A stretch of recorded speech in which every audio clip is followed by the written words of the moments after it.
Look, I know what you're thinking. A little girl running up to a biker gang? That's the last thing you're supposed to do, right? But Sophia didn't have a choice. She stood there in the plaza of Locklear Heights, barefoot, her pink dress streaked with dust, her chest heaving from the sprint. In front of her, a line of motorcycles. Behind her, a tower of glass and steel where her mama was being hurt. And not a single adult inside was doing a damn thing to stop it. So she did what any 6-year-old with nothing left to lose would do. She ran toward the ones everyone said were dangerous. "Billionaire is beating my mama," she gasped, her voice shaking. "Please, somebody help." Welcome, my beautiful family. Before we begin, please subscribe. Like this video, and tell me in the comments where you are watching from. Your support will help us bring more wonderful stories, and trust me, you won't want to miss them. Now, let's get into the story. The big guy in the red vest, bald head, lion tattoo, the kind of man you cross the street to avoid, he stopped mid-conversation, pulled off his gloves, looked down at this tiny kid standing in front of him like David facing Goliath. And then he knelt. "Where is she?" he asked, his voice low and calm. Sophia pointed back toward the high-rise, tears streaming. "Inside. He's hurting her." The man nodded once. Slow. Certain. Like he'd just made a promise he had no intention of breaking. "We got you," he said. Engines rumbled to life. Riders straightened. The plaza, which had been quiet a second ago, suddenly thrummed with purpose. But before we get to that part, before the confrontation, before the sirens, before the world saw who the real monsters were, we need to go back to the morning. Back to when Sherry was just trying to survive another shift in a building that didn't see her as human. That morning, the sun had risen gently over the city, painting Locklear Heights in gold and shadow. The high-rise stood like a monument to ambition, all mirror-bright windows, clipped hedges, and marble so polished you could see your soul in it. Inside the gates, wealth whispered in every corner, crystal chandeliers, floors that gleamed like ice, a lobby tall enough to make you feel small on purpose.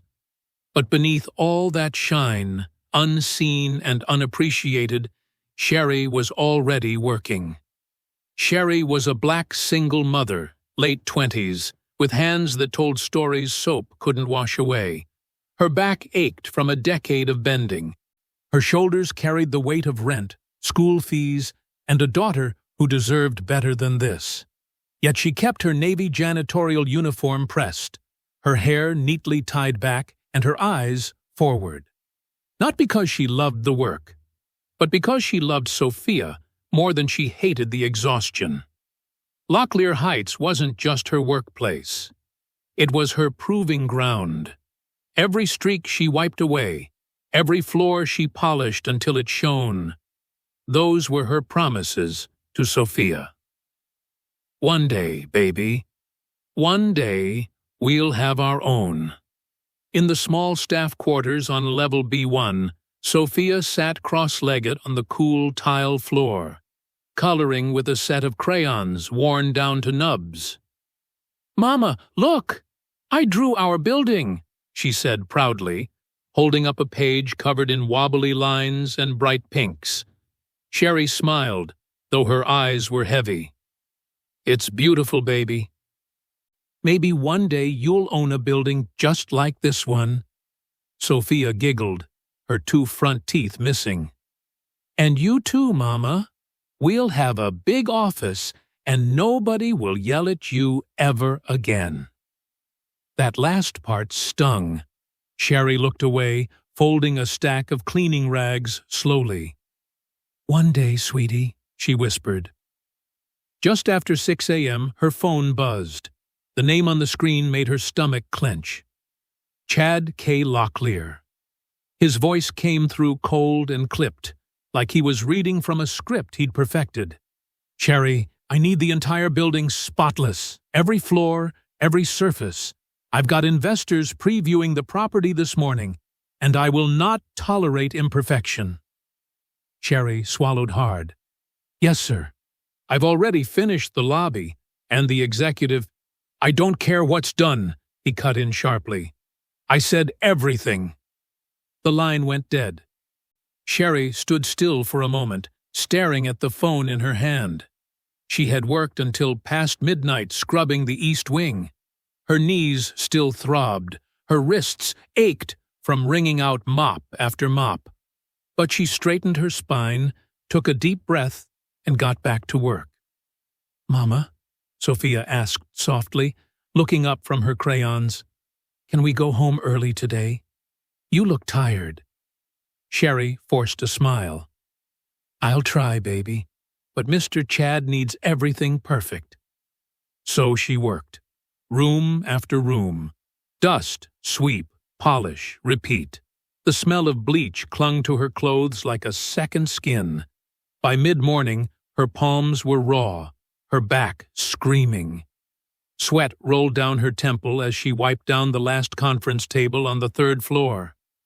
Sophia tried to help, dragging a damp cloth twice her size across a baseboard. "Mama, can I wipe this one, too?" Sherry chuckled weakly. "Sure, baby. Just be careful." They were still working when the deep rumble of engines filled the plaza outside. Expensive cars, sleek, black, purring like panthers, rolled up the long driveway. Sherry's stomach tightened. "I'm not done." Chad K. Locklear stepped out first, his tailored suit sharp enough to cut, his gold watch flashing in the morning light. 3 business associates followed, men with slicked hair and rehearsed smiles. They laughed about quarterly projections and market share as they entered the lobby.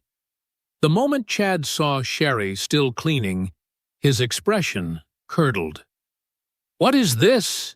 he snapped, his voice echoing off the marble. "You had all morning, Sherry. I told you, this place needed to shine." "I'm sorry, sir," Sherry stammered, wiping her forehead with the back of her wrist. "I just finished the upper levels and was about to—" Before she could finish, he struck the mop from her hands. The wet handle clattered across the floor, water splashing onto the mirror-bright stone. "Don't give me excuses," he roared. His voice bounced through the vaulted ceiling like thunder. His associates exchanged uneasy glances, but said nothing.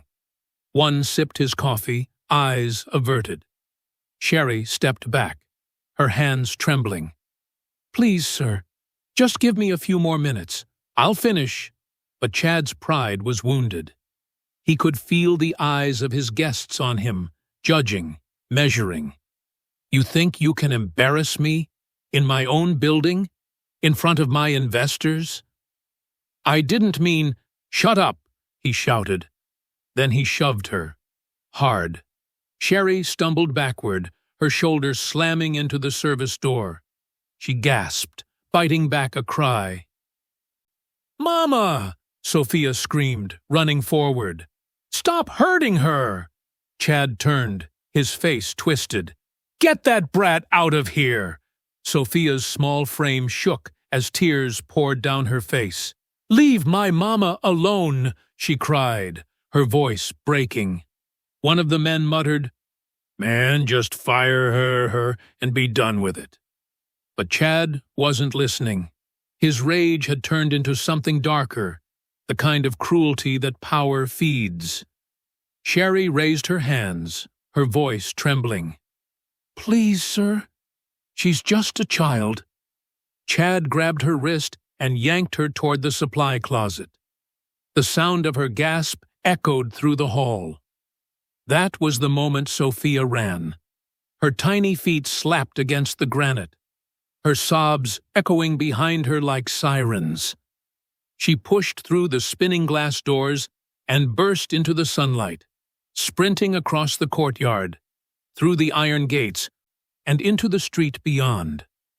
Her heart pounded, her lungs burned, but she didn't stop. And then she saw them. The riders, lined up beside their motorcycles, leather vests shining in the sun, tattoos glinting like war paint. They looked rough, dangerous, but they were her only hope. "Please," she screamed, her voice breaking. "The billionaire is beating my mama." The leader, broad, bald, steady, blinked. Disbelief flashed across his face. Then his jaw tightened. He stepped forward and knelt before her, his deep voice calm but urgent. "Where is she, sweetheart?" Sophia pointed back toward the glass tower, sobbing. "Inside. Please, hurry." The man's hand went to his helmet. He turned to his crew, his voice low and certain. "Let's move." Engines roared to life, and as they rolled toward Locklear Heights, the world, for the first time that morning, was no longer silent. The morning had started quietly in the service corridors of Locklear Heights, where the marble floors gleamed like frozen water, and the air smelled of lemon polish and exhaustion. Sherry moved slowly down the hall, her back bent, her hands trembling from hours of scrubbing. The reflection of a chandelier shimmered across the wet surface like liquid gold, mocking her fatigue. Every muscle in her body screamed for rest. But she kept going. She always kept going. Sophia trailed behind with a small towel, wiping baseboards that were already spotless. "Sophia, baby," Sherry whispered, forcing a smile. "You don't have to help Mama today." "But I want to, Mama," the little girl said softly, her wide brown eyes full of love. "If I help, we can finish faster." Sherry stopped, watching her daughter's tiny hands press against the wall, the pink dress she wore now smudged with dust. A pang of guilt twisted in her chest. She wanted to tell her baby to rest, to dream, to play like other children, not grow up in the shadow of a mop bucket. "I love you, baby girl," Sherry murmured, kneeling to kiss Sophia's forehead. Sophia smiled tiredly. "I love you too, Mama.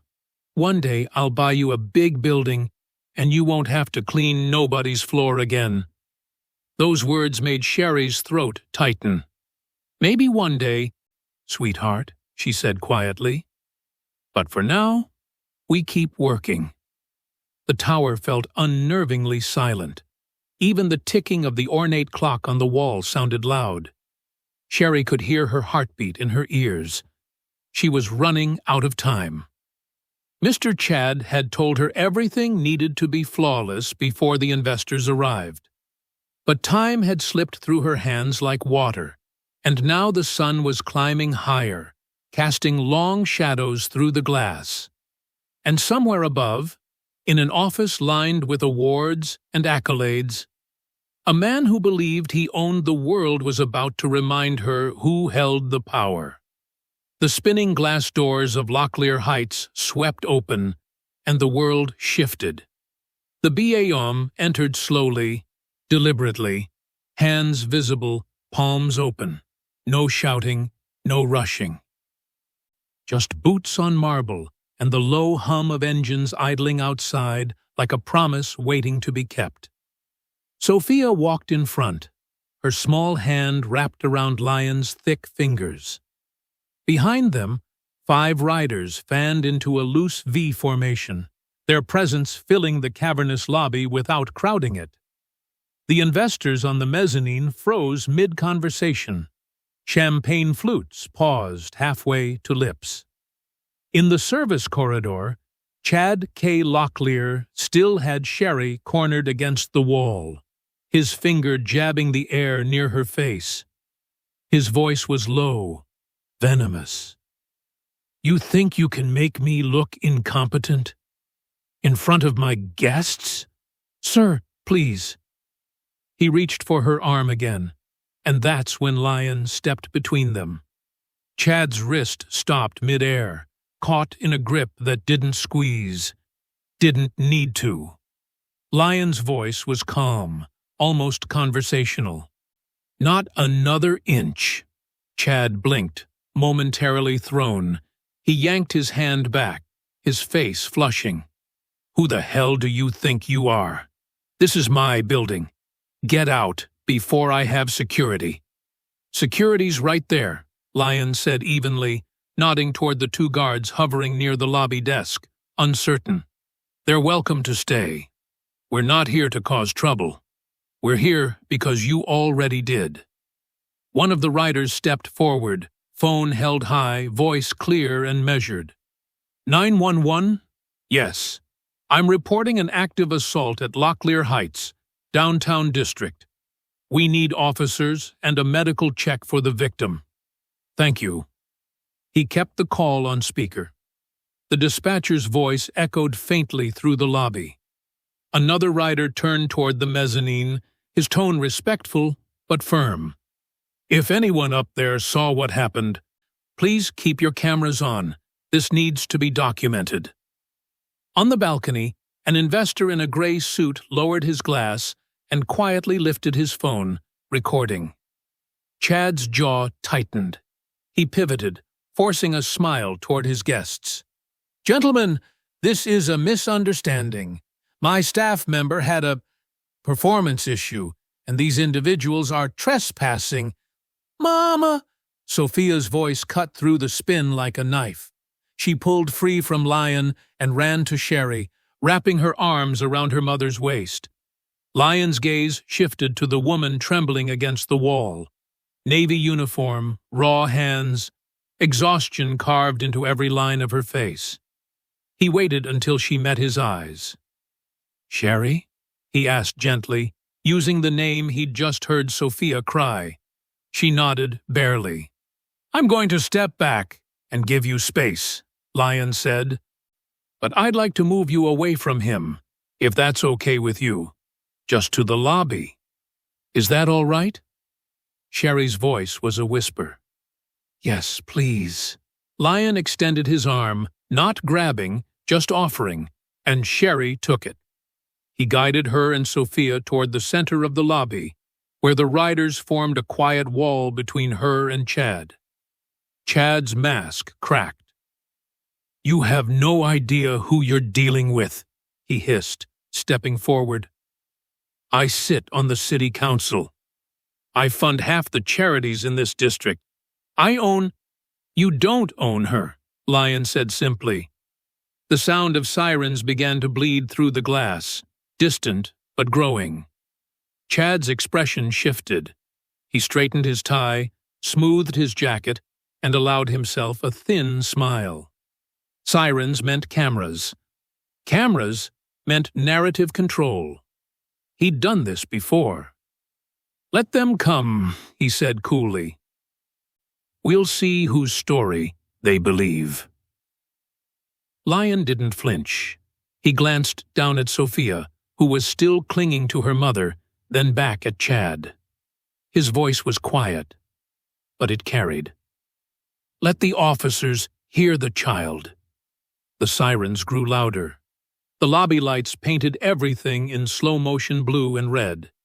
And on the mezzanine, a young woman in a pressed blazer, Kira, the investor's assistant, set down her tablet, her hands trembling. She'd been silent for too long. Not anymore. The senior patrol officer stepped through the glass doors like gravity had shifted in his favor, calm, unhurried, eyes scanning the scene with the patience of someone who'd seen power plays before. His nameplate read Daniels. He raised one hand, and the lobby stilled. "Everyone stays where they are," he said evenly. "Paramedics are 2 minutes out." He walked first to Sherry, who stood trembling between two Bayonne riders, Sophia clutching her hand. "Ma'am, I'm Officer Daniels. Are you injured?" Sherry's voice wavered. "My shoulder, my arm, I'm okay." "Let the medics decide that," Daniels said gently. Then he turned to Sophia and lowered himself to one knee, his voice softening. "Hey there. What's your name?" "Sophia," she whispered. "Sophia, I need you to tell me what you saw. Take your time. No rush." Sophia looked up at her mother, then back at the officer. Her voice was small but steady. "Mr. Chad was yelling at Mama. He pushed her into the wall. She said, 'Stop,' but he didn't stop." Daniels nodded slowly, writing in a slim notepad. "Thank you, Sophia. You did the right thing asking for help."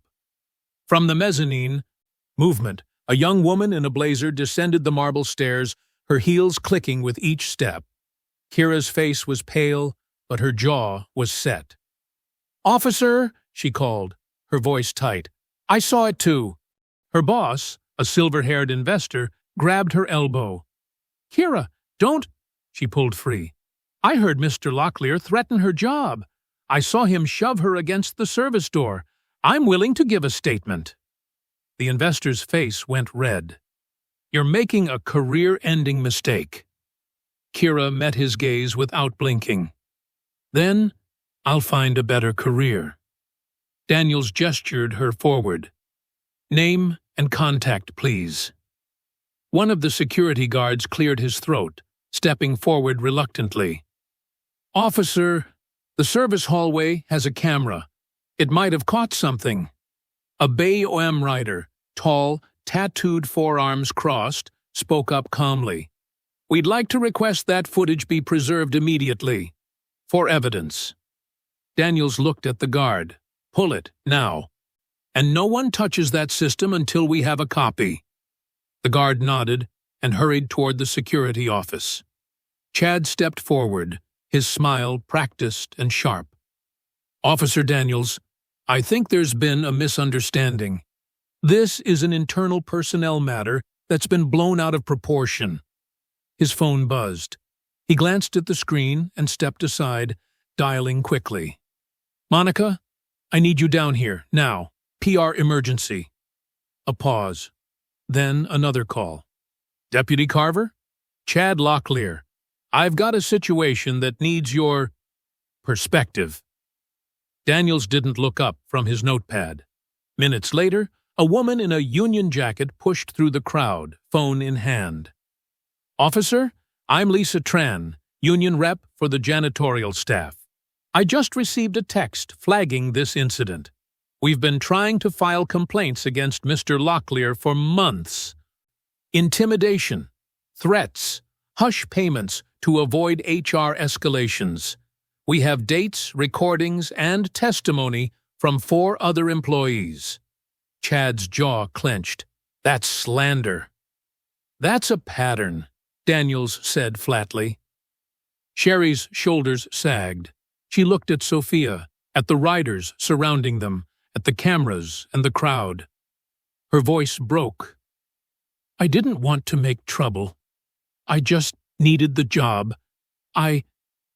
Sophia squeezed her hand. "You didn't do anything wrong, Mama." Lion, standing a few feet away, spoke quietly. "You didn't make trouble, ma'am. You survived it. There's a difference." The security guard returned, breathless, holding a tablet. "Footage is queued, officer." Daniels took the tablet. The mezzanine investor held up his phone. "I've got video from my angle, too." Time-stamped. The lobby went silent, except for the hum of the tablet speaker, audio of Chad's voice, cold and cutting. "Say one word and you're out. Don't make me show you what out feels like." Then the visual, the shove, Sherry's gasp, Sophia's small figure running. Daniels watched both clips twice. Then he looked up at Chad, his expression unreadable. "Mr. Locklear," he said slowly, "were you, at any point this morning, alone in that hallway with Ms. Thompson?" Chad's smirk faltered. "I don't see how that's relevant. It's a yes or no question, sir." The silence stretched like a wire about to snap. Chad K. Locklear opened his mouth to answer, but Officer Daniels was already moving. "Turn around, sir." The lobby inhaled sharply, a collective gasp that bounced off marble and glass. Chad blinked. "Excuse me?" "Turn around," Daniels repeated, his voice calm as stone. "Hands behind your back." "This is absurd. I have rights. I have lawyers. I sit on the—" The handcuffs clicked. The sound was small, metallic, final. It cut through every polished surface, every expensive suit, every carefully crafted image Chad had built. The tower's spell, the one that said money could rewrite gravity, shattered. "You're being detained for assault," Daniels said evenly. "You have the right to remain silent." The Miranda rights echoed through the atrium like a hymn no one had expected to hear. Flashing blue and red lights strobed through the glass walls, painting the lobby in slow pulses of justice. Officers flanked Chad as he was guided toward the doors, his own doors, the ones with his name etched in gold beside them. He tried to pull away, voice rising. "This is a mistake. Do you know who I am? I fund half the precincts in this city." Daniels didn't break stride. "Then you'll have excellent legal representation, sir." Outside, cameras flashed. A news van had already pulled up, a reporter adjusting her mic. The city was watching now. Inside, the investors on the mezzanine huddled in tight whispers. "Liability nightmare. We need to pull our stake. Divest, quietly." Kira's boss turned to her, his face pale with fury. "I hope you're ready for the fallout. You just torched your career." Kira adjusted her blazer and met his gaze without flinching. "I can live with that." Paramedics moved through the lobby with quiet efficiency. One knelt beside Sherry, checking her shoulder, documenting the bruising on her arm. She winced, but didn't pull away. "You're going to need an X-ray," the medic said gently. "We can take you now, or you can go later. Your choice." Sherry looked at Sophia, whose small hand hadn't left hers. "Later. I need to stay with my daughter." The union rep, Lisa, handed Sherry a business card. "Call me tonight. We've got a pro bono attorney lined up. You won't fight this alone." A BA rider spoke quietly to Daniels, gesturing toward the side exit. "We can get them out through the service entrance. Less cameras, less chaos." Daniels nodded, appreciated. Outside, the morning sun had burned through the clouds, turning the plaza into a stage of light and shadow. Lion walked beside Sherry, his boots crunching on the gravel path. He slipped off his red vest, the one with the roaring lion patch and the bold white letters "BOM", and draped it gently over her shoulders. It was too big. It smelled like leather and gasoline and something steadier than fear. "You don't have to," Sherry started. "You've been holding the world up all morning," Lion said quietly. "Let somebody else carry it for a minute." Sophia looked up at the vest, then at Lion, then threw herself into her mother's arms. Sherry sank to her knees and held her daughter like she was the only solid thing left in the universe. The BAM riders rolled their bikes into a loose crescent around them. Not a wall, not a cage, just a quiet perimeter. A circle of protection. The engines idled low, a steady rumble that felt less like a threat and more like a heartbeat. A few bystanders, the ones who had watched from the mezzanine, began to clap. Slowly at first, then louder. Someone whistled. Another person shouted, "You did the right thing." "Mama?" Sherry closed her eyes, tears finally breaking free. For the first time in months, maybe years, she let herself breathe. Across the plaza, phones buzzed in pockets and purses. Alerts lit up screens in rapid succession. Breaking. Billionaire Chad Locklear detained in alleged workplace assault. Locklear Heights owner arrested after cleaning staff incident. Witness video surfaces in high-profile assault case. The city wasn't just watching anymore. It was waking up. Inside the crescent of motorcycles, Sophia looked up at the line of riders and whispered, "They're not scary, Mama."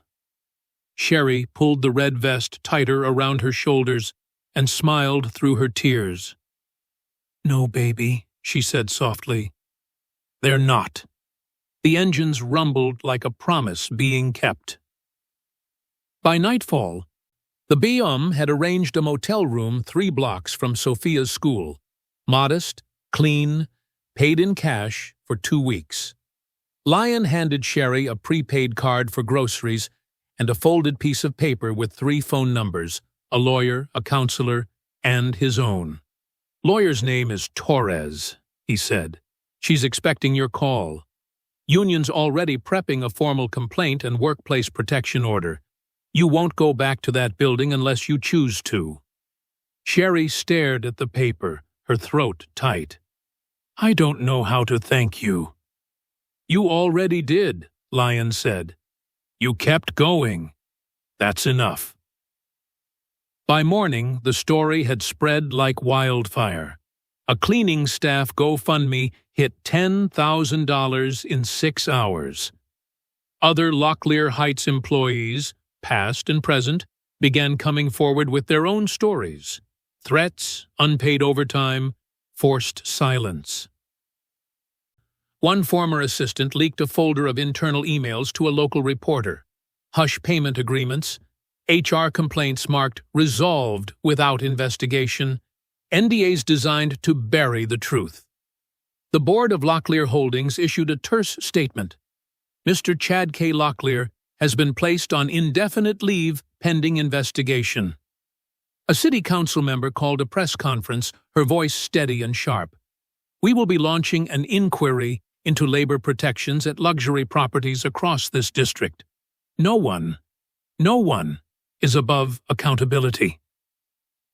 The tower still stood, glass gleaming in the sun, but now it was just a building.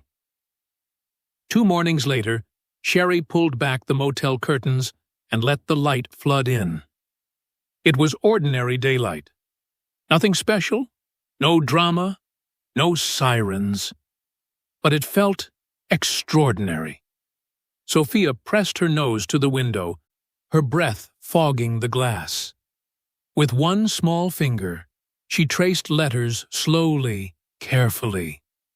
M-O-M.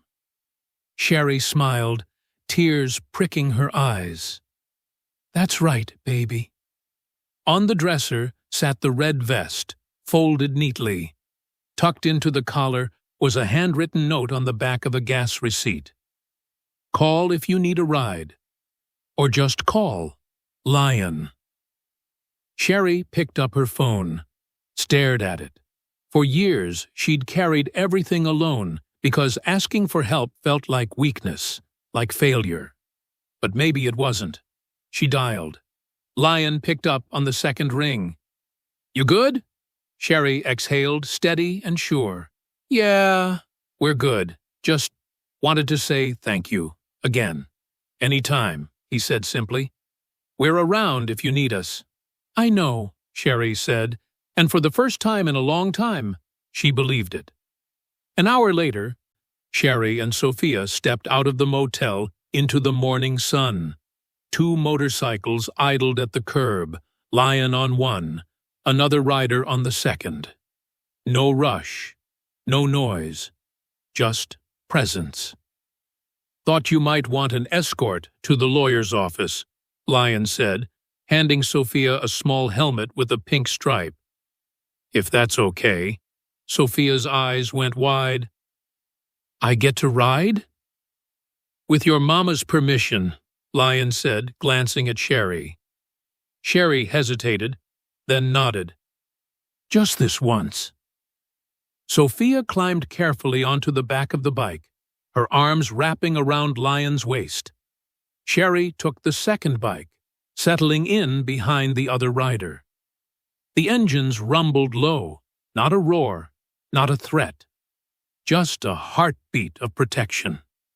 As they rolled through the streets, Sherry glanced back at Locklear Heights in the distance. The marble still shone. The glass still reflected the sky. But now, it also reflected them. A mother, a daughter, and the people who'd stood between fear and safety when no one else would. Unafraid, unbroken, moving forward. Months later, Sherry stood in the break room of a new building, this one with union protections and fair wages, managing a team of 6. Sophia brought cupcakes to a Bayum cookout in the park, frosting smeared on her cheeks as she laughed with the riders' kids. Kira ran a nonprofit mentoring young professionals on workplace ethics and courage. Across the yard, Lion leaned against his bike, arms crossed, watching the scene with quiet satisfaction. Sherry caught his eye and lifted her hand in a small wave. He nodded once. Promise kept.